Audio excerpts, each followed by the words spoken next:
நிறைய இந்த 50 வயது கடந்தவர்களுக்கு பார்த்தீங்கன்னா, நிறைய மெனோபாஸ் பீரியட் அப்போ வந்துரும் லேடீஸ்க்கு. ப்ரீ மெனோபாஸ், போஸ்ட் மெனோபாஸ் வரும். அப்போ அவங்களுடைய மனநிலைகள் பார்த்தீங்கன்னா, ரொம்பவே பாதிக்கும். அதாவது எது எடுத்தாலும் அப்பதான் உங்களுக்கு அந்த நோயோடைய ஆரம்பங்கள், சுகர், பிபி எல்லாமே வந்து இப்படி தலை தூக்கும். அது வரைக்கும் 40 வரைக்கும் கொஞ்சம் இருக்கும். 45ல சில பேருக்கு ஆரம்பிச்சிரும். சில பேருக்கு அந்த 50, 55, 60 இந்த மாதிரி ஒரு 50 பிளஸ்ல 50ஸ்லேருந்து இப்படி வந்து தூக்கும். இப்போ இந்த மெனோபாஸ் பீரியடும் சேர்றப்ப என்ன ஆகும்னா நிறைய பாடியில் இஷ்யூஸ் வரும் உங்களுக்கு. ஸோ பாடியில் இஷ்யூஸ் வர்றப்ப உடல் ரீதியாக நீங்கள் கஷ்டப்படுறீங்க, அது ஒரு பக்கம். அதுக்கு நீங்கள் டாக்டர்கிட்ட போவீங்க, எக்ஸசைஸ் பண்ணுறீங்க, எல்லாம் ரைட். ஆனால் மன ரீதியாகவும் நம்மளுக்கு வந்து ஒரு இறுக்கம் வரும். ஏதாவது சொல்ல முடியாது, இல்லை கோவப்படுவோம், ஆன்சைட்டின்னு சொல்லுவாங்க இல்லையா, அது ஸ்ட்ரெஸ் ஜாஸ்தியாகும். சின்ன விஷயங்களை கூட பெருசாக எடுத்துப்போம்.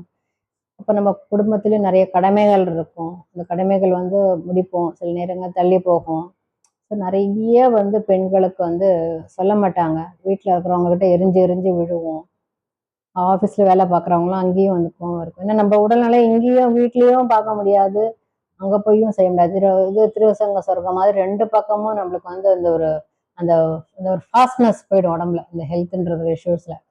அந்த அந்த 30 வயசுல இருந்து.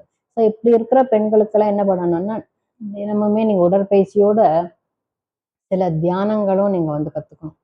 தியானங்கள் கற்றுக்கிறப்போ உங்கள் மனவசு வந்து ரொம்ப அமைதியாக இருக்கும். அதாவது அக்செப்டன்ஸை வந்து நீங்கள் ஏற்றிப்பீங்க.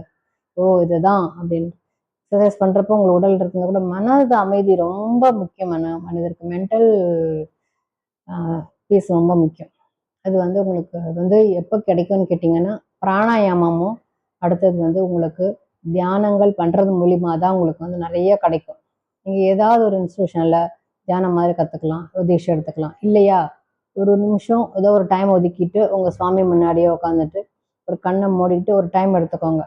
மார்னிங் இல்லை, மேக்ஸிமம் மார்னிங் பண்ணுறது ரொம்ப விசேஷம். இல்லைன்னா நைட்டு ஈவினிங் எப்போ உங்களுக்கு ஃப்ரீயாக இருக்கும், பெட் டைம் முன்னாடி அழகாக நீங்கள் ஒரு 5 to 10 மினிட்ஸ் வந்து நீங்கள் வந்து உட்காந்துக்கோங்க. மனசை உட்காந்து இதெல்லாம் ஒரு அமைதி. இதெல்லாம் வந்து சொல்கிறப்போ சாதாரணமாக தெரியும், ஆனால் அது வந்து பழக பழக உங்களுக்கு வந்து அது நல்லதாக இருக்கும். இதெல்லாம் வந்து இதுக்கும் மெனோபாஸ் அந்த அந்த ஸ்ட்ரெஸ்ஸுக்கும் என்ன சம்மந்தம் கேட்கலாம். மனசு அமைதிப்படுறப்போ உங்களுக்கு நோய்கள்லேருந்து நீங்கள் விடுபட்டு உங்களுக்கு ஒரு இதில் ஒரு பெரிய ரிலீஃப் கிடைக்கும். ரொம்ப பெரிய ரிலீஃப் இல்லைன்னா கூட சரி இதுதான் அப்படின்ற மாதிரி ஒரு காலப்போக்கில் உங்களுக்கு ஒரு மனநிலை வந்து எதையுமே ஏற்றுக்கக்கூடிய ஒரு தன்மை வந்து உங்களுக்கு கண்டிப்பாக வரும். அதனால் அது கொஞ்சம் முயற்சி பண்ணி பாருங்கள். நன்றி.